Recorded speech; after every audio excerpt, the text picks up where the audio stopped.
Hello everybody, welcome to Ties vs. Dies. Thank you for joining us today. It is a pleasure to have you here as always. I'd like to give a shout out to the Tie-Dye Nation and to all of the diehards. It is nice to see you again. Thank you for being here. So today we are going to be doing part 2 of our Support Ukraine Trident project. And so let's dive into it.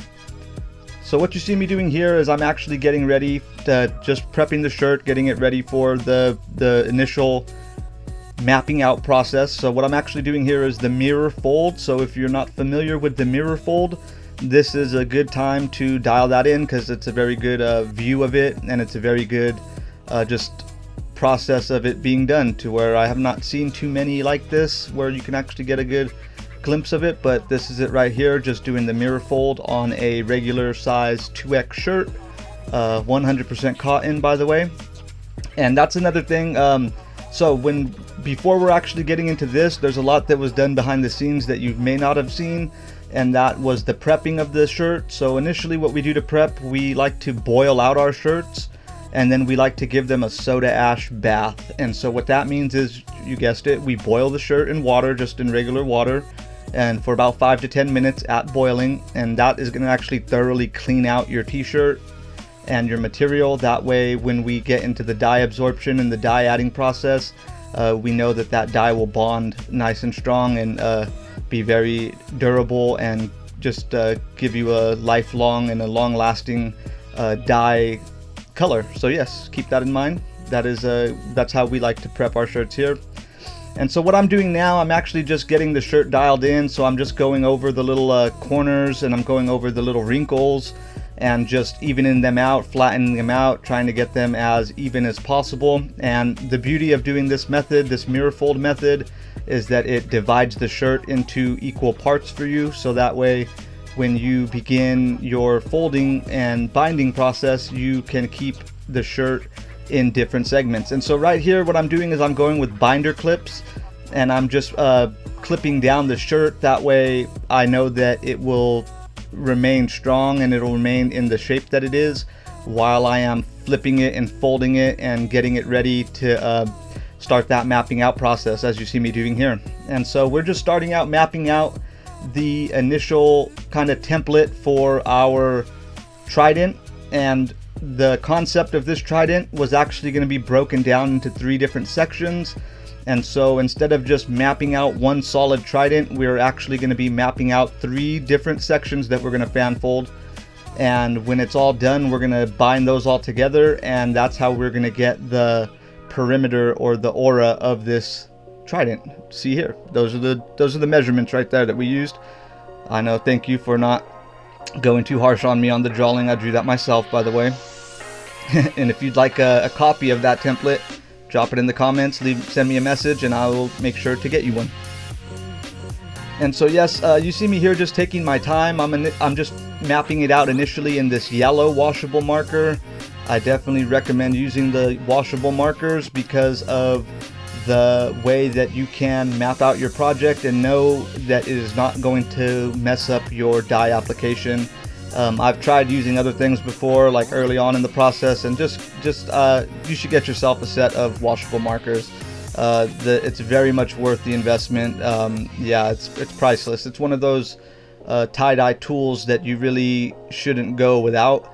Once you get really advanced, maybe you could do it just by eye, but even for me now, I think mapping it out really helps take away a lot of the problems that could arise later without it. And so notice how I'm going back over that initial yellow line with blue now. That way it's a little bit more prominent, and that way we can see it. And so take note on how it's 3 different sections that we mapped out, and you're going to want to give yourself a 1-inch space in between those things. So there's the top, the middle, and the bottom, and in between each section we're giving ourselves a 1-inch gap. And that is so when we start to fold the shirt and when we start to do this fan fold, we can rest assured that there will be enough room and there will be enough space and extra. It's pretty much like an allowance. We're giving ourselves an allowance there, and that is going to give us a little bit of wiggle room. But once we get into the folding, you'll see, and then especially the binding process, you'll see why we did that. And so right here, what I'm doing is I'm going and I'm just mapping out a 1 inch starting point. So from the center line, I do 1 inch out, or a ½ inch above and a ½ inch below. And those are going to be my folding lines. That's where I'm actually going to fold the shirt at during the fan fold. And so for the corners right here, I like to just go in either direction. Instead of just a single line, I like to do a V with a line up the center of it. And that's just to kind of tell myself that that's where we're going to turn that's where we have to fold the shirt a little bit. So we have to turn the shirt and not so much just the fold. And so notice how all those lines are consecutive. There's one after the other, and that is so that way when we bind it, it will give us a pretty cool looking finish with the detail lines. And just follow all the way through to the end. It doesn't have to be perfect. I try to give it an inch in between each one, but if you have to, you know, take an inch here or there, or if it's not 100% perfect, that's perfectly fine. To where you want to just do it as best you can, get it as close to 1 inch as possible. But ultimately, it's just these are all just reference points. So none of this is set in stone. You don't have to stick to this exact template if you do map it out, but it's just there for your assistance. It's there to help you out in case you should need it. But if you shouldn't, then hey, it's all good.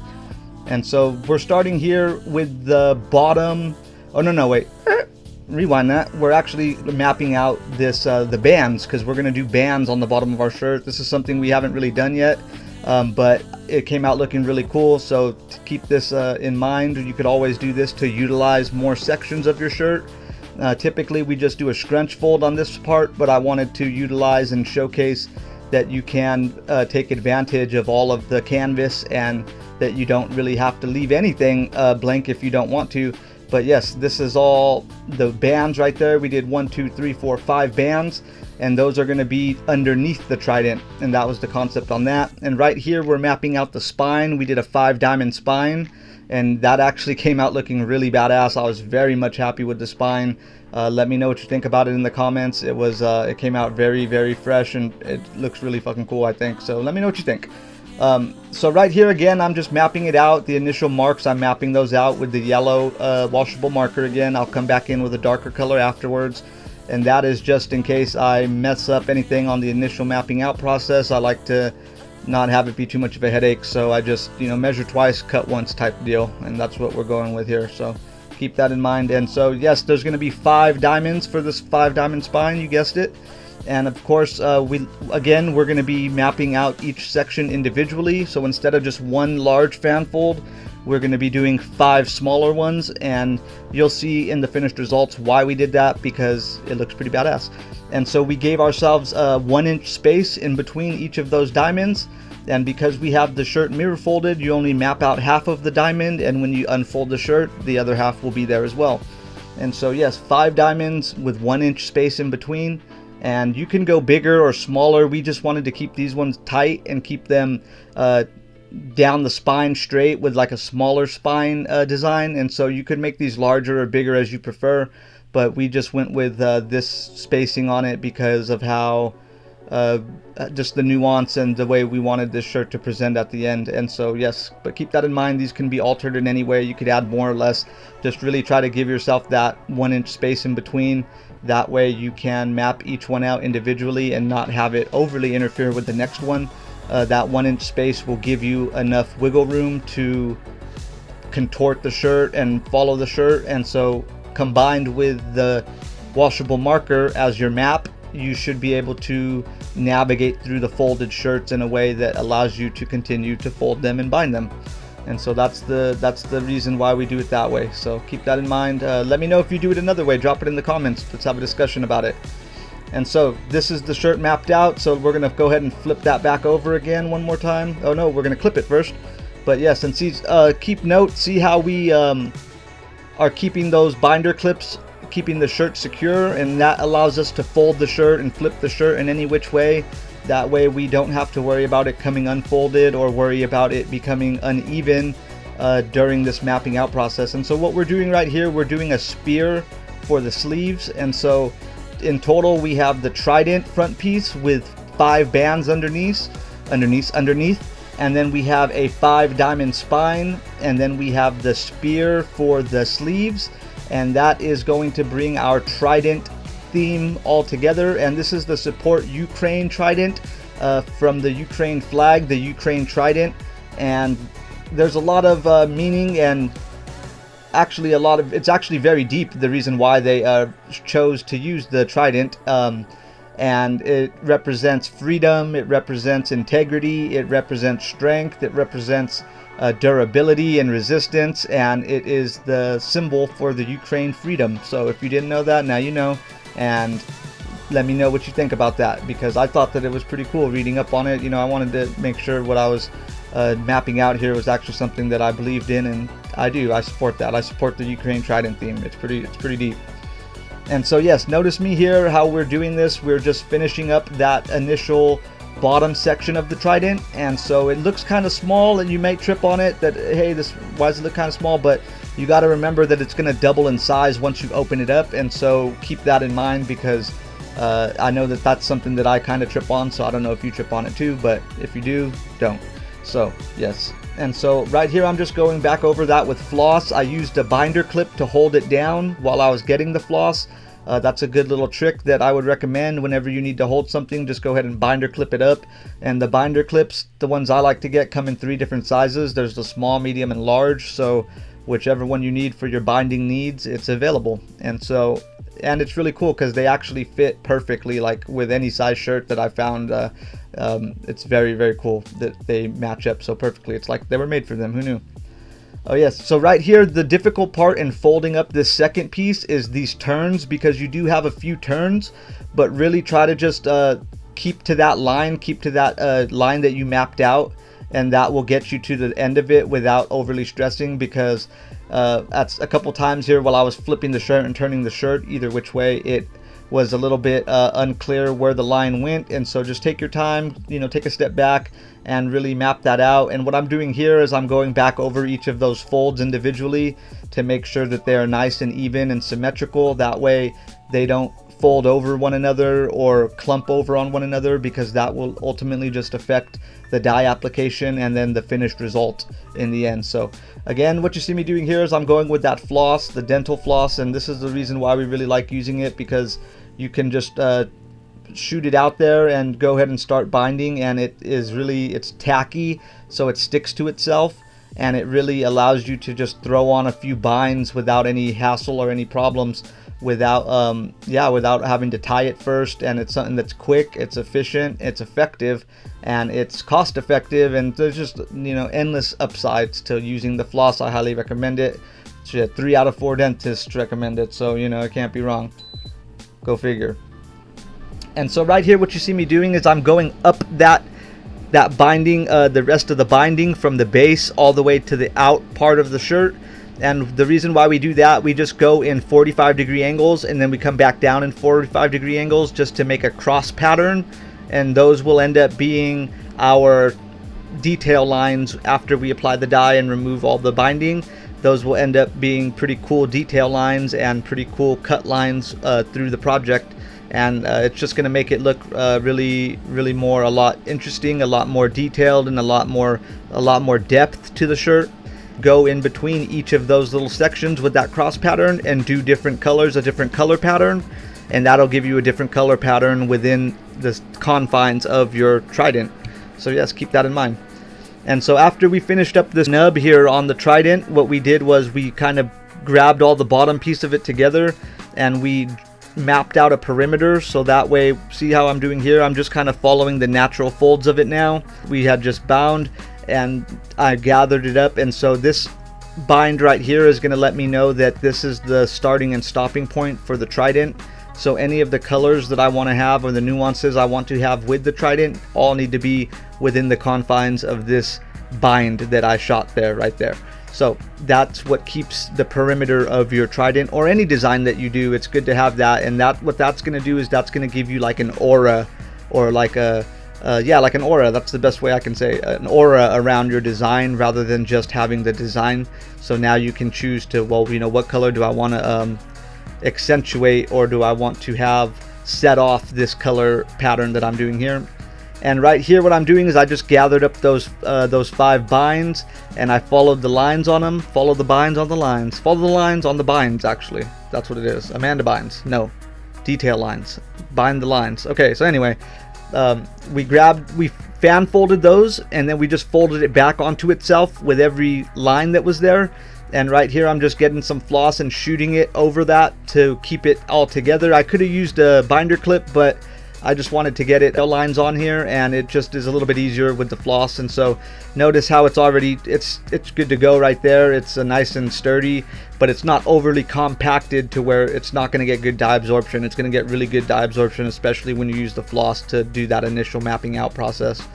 And sorry about the video quality here. I'm not sure what happened. I think what happened, an extra light got turned on or something, but just bear with me. And yes, so just know that that's what we're doing, and we're going again with that same process how we did for the trident. We're just gonna shoot one more perimeter bind at the very bottom of those lines, of the bands rather. You gotta think Drake bands make them dance. So that's what we're doing. We're gonna put more bands. And so under the bottom of the bands, you want to bind it off very well. That way you can have a significant starting and stopping point, and you will have a clear indication on where you want the color pattern or the color sections to start and stop when you add that final and very helpful bind. Yeah, and you could also go back over that with rubber bands also. It's very helpful. But yeah, let's dive into this this 5-diamond spine right here, as you see me doing here. And again, this is just, if you've gotten this far in the process, you should be headed towards home right now. And the beauty of this is that it's just doing the 5 smaller diamonds rather than trying to do them all in one section. And I found that it comes out looking cooler and looking a lot more even, and it also is simpler to do. You know, I always try to make things easier on myself. I recommend you do the same, because it is definitely worth it. And so here I got the that mapping out and binding process up in the top corner right there. Hopefully you can still see it. I just wanted to give a different perspective on what was happening here. So hey, that's me. And so you see me here just going over these diamonds, and I'm just continuing to fold them, and I'm continuing to bind them. I believe we mapped these out in about a 1/2 inch increment, just because they are a little bit smaller. We wanted to keep them a little bit tighter and a little bit more evenly spaced, to where the 1 inch space on them was looking kind of funky. So we just cut each one of those in half. There's my cat. There's Mochi the cat. Yeah, she's cool. She's a sweetheart. She's always trying to help. Yeah, right, huh, Moch? But yeah, anyway, so just notice how I'm continuing on binding up these this spine, this diamond spine right here. And we're just taking our time with it. Always try to take your time with it. Try not to overly rush it. And then again, what we're going to do is we're going to group up those 5 diamond spines, and then we're going to add a perimeter on the bottom of it. See how I'm doing that here? And what this does, this actually allows you to keep that color pattern how you want it, and to keep the aura around your design what you want it. And so it ultimately it looks like it's a part of your design, and it is, but it is more something to keep yourself to give yourself a heads up on, hey, you know, this is the color pattern I want or I don't want to be next to right off of the design that I'm putting down. And so that's why we do that. It's definitely something that you should do. I definitely recommend doing it. It is very helpful, especially once we get into the dye application process. And another thing that you can do that I often do is that I'll take a washable marker and I'll go back over those individual binds with washable marker with different colors, and I'll color coordinate it. That way when I get into the dye application process, I know, hey, this is going to help or this isn't going to help. So I recommend doing that as well. I think that that's something that yeah, it's definitely worth the time. It only takes a couple seconds to go ahead and just real quick map out with the washable marker. Okay, this is where this section starts and stops. This is where that section starts and stops. That way once you get into the dye application, you could just go crazy with the dye, and you don't have to overly stress out on, hey, what, where's this going to be? And the time to think of that is not while you're doing it. The time to think of that is right now, before you're doing it. And so that way you can plan for it, and that way it just makes it easier on yourself ultimately. So yes, keep that in mind.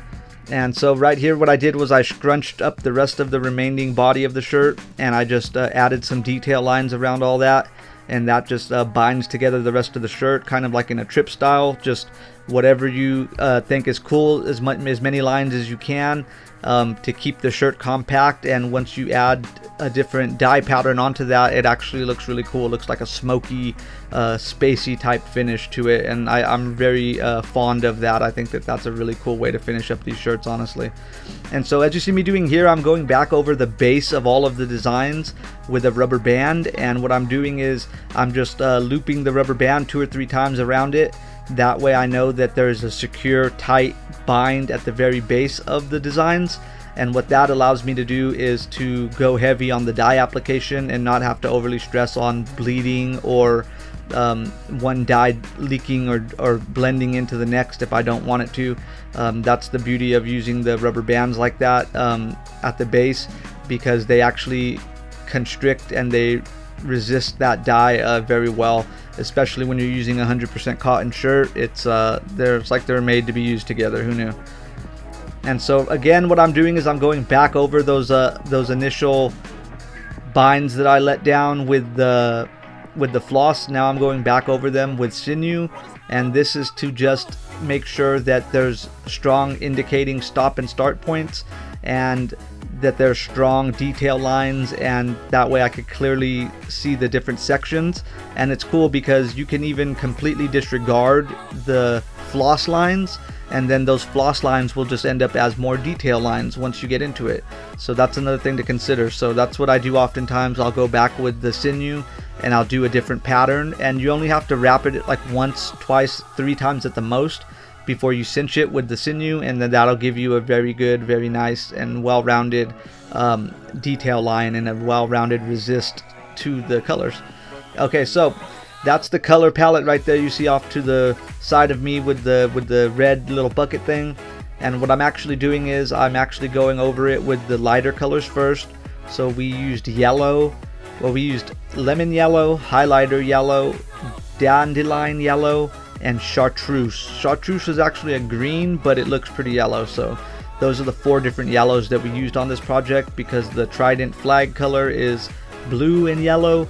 And so we went with aquamarine blue, turquoise blue, which other ones? Navy blue and royal blue are the blues we used. And we also used grass green, emerald green, and then the chartreuse. But I think that they really went well with one another. They really accentuated it, and they really made the colors pop together. And another thing that you want to keep in mind is that when you're going back over other colors, that the yellow will sometimes get washed out, or it'll get overpowered. So really try to keep those colors separate, and really try to keep them keep it in your mind that you need to be careful when adding the brighter colors to the yellow sections or around the yellow sections, because it can easily become overpowered and wash out the yellow. And we really wanted to have that yellow color remain through till the end, so that way we could get a nice bold and bright finished tie-dye project. Yes, so keep that in mind.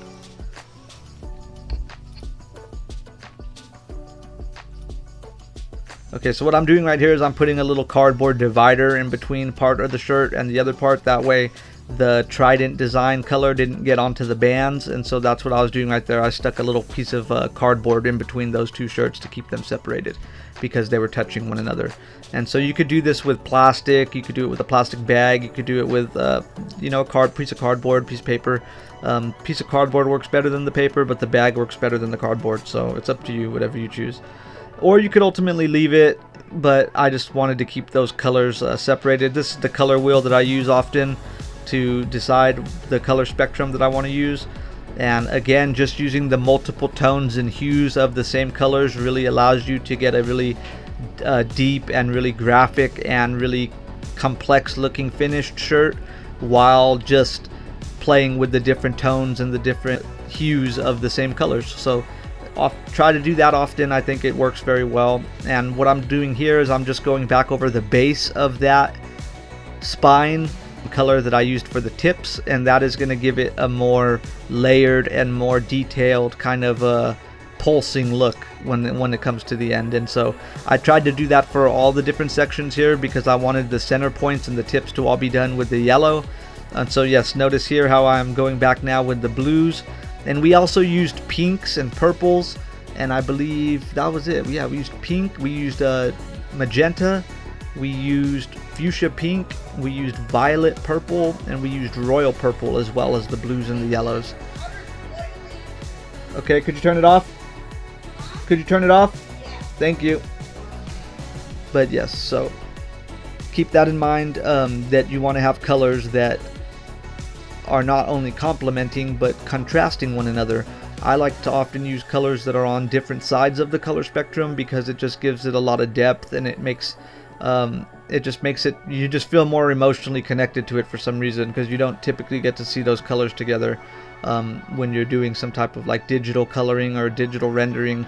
A lot of times it won't let you use different sides of the color spectrum like that, and so I really think that that looks cool when you do it that way. And it's weird because it's almost like it doesn't look right together, because you don't often see them together, but the finished result looks pretty badass. And so that's something you might want to consider, might want to play with it.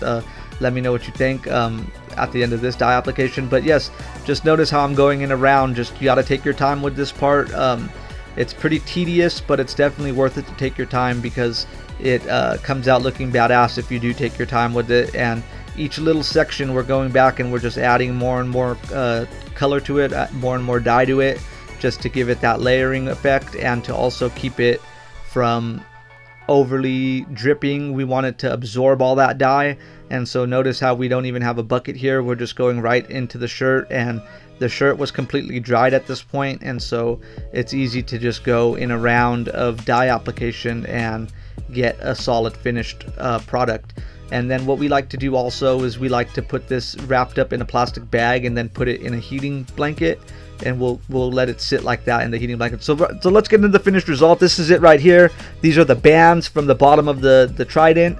There's that trident right there. The trident came out looking pretty badass, I think. Let me know what you think about it in the comments, please. Let me know if you found this tutorial helpful. But yes, notice those bands. I think that those came out looking really cool. And notice the 3 different sections of the trident, and notice the design within the trident, and notice the multiple colors of yellow and the multiple colors of the blues and the multiple purples and pinks. That's how we achieved that. This is that spine. This is the 5-diamond spine right here. And notice that color pattern. I think that came out looking really cool, really fresh. And like I said, those contrasting and complementing colors right next to each other. And then again, notice, you know, the multiple yellows, the multiple blues and purples and pinks. I think it's really cool how we put the pink, the fuchsia pink around each one. And notice how it kind of has that aura vibe around it. And then I really like this finish. I was really happy with it. Well, that's going to be all for today. Thank you for staying with us to the end. We hope that you enjoyed the show. We hope that you learned something new. Thank you for sharing this time with us, and we will see you in the next one. Don't be afraid to get out there, tie-dye the world. And if you need any help, if you have any questions or concerns, leave it in the comments and I'll get back to you. All right, well, thank you for your time. We love you. Bye.